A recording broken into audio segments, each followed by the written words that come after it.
That gradual release of control can be really tricky. I've learned to trust the teacher.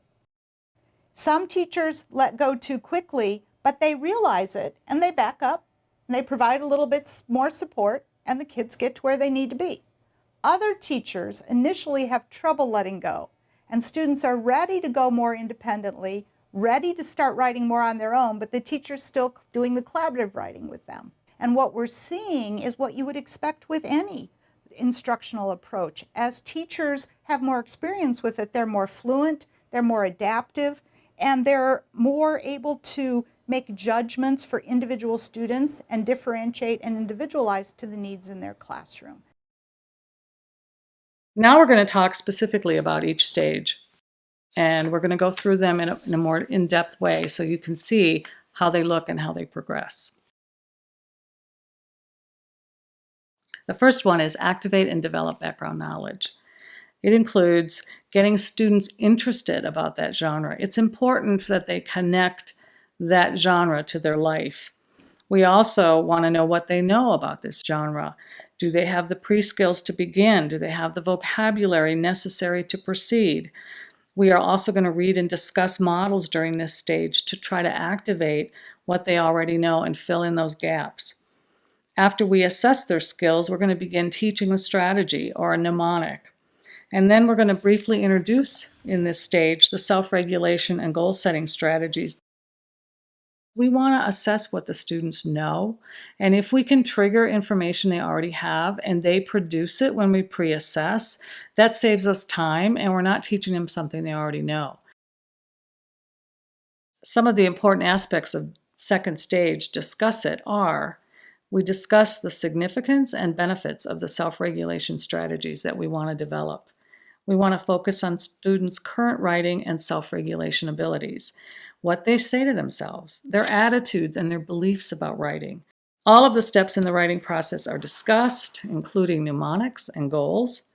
A key premise in SRSD is that we want mastery of skills and we expect it. We use models and we use graphic organizers to help students determine the difference between an effective and an ineffective essay. It's also critical at this stage to build collaborative partnerships and to get student commitment to the task. In the discuss it stage, we actually go through all of the tasks that we keep repeating over and over again later. So these are the important ideas, the basis. It sets this groundwork that we built in stage one even deeper and embeds it into students' thinking so that when we get to the stage three, which is modeling these ideas, these concepts, they'll have a knowledge of them before the teacher starts to model. The different aspects of model it are that the teacher uses interactive modeling. In other words, they back and forth with the students, or a full collaborative lesson. And they do these modelings with planning the writing, actually writing, and then the self-regulation strategies should be embedded. The teacher will think aloud while planning and writing an actual composition, and throughout that, thoughtfully use self-regulation strategies. They will use language that's natural and, most important, enthusiastic. The important aspects of Memorize It are that teachers want to ensure here that they've memorized the strategy. We begin memorizing in stages 1 through 3, but we take some time during this stage to verify that students have memorized the steps.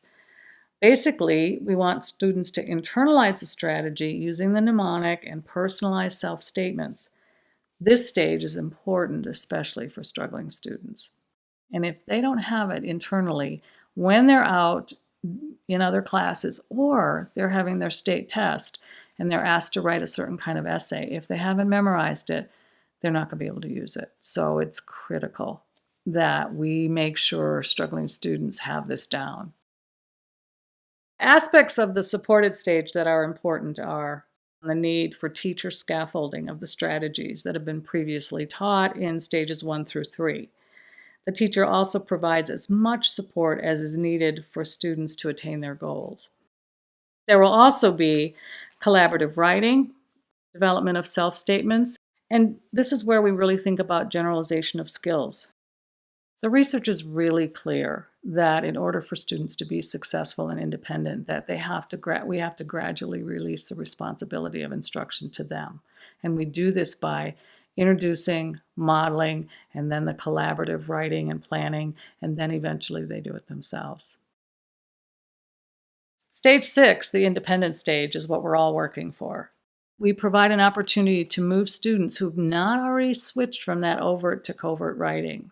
The use of graphic organizers and self-instruction planners is usually not necessary for the majority of students, so this is where they fade out.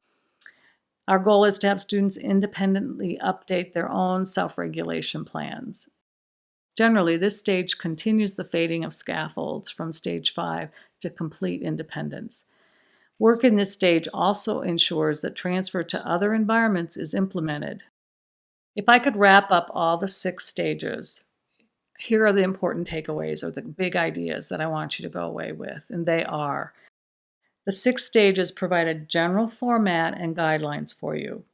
And there's many ways that the stages can be reordered, combined, and made recursive. It's also important for teachers to personalize and individualize strategy instruction. In some instances, teachers have introduced self-instruction in stage 2 instead of stage 3 because kids were ready for it and needed it. And that was a teacher call, and that's perfectly wonderful. Those are the kinds of customization that we expect teachers to make.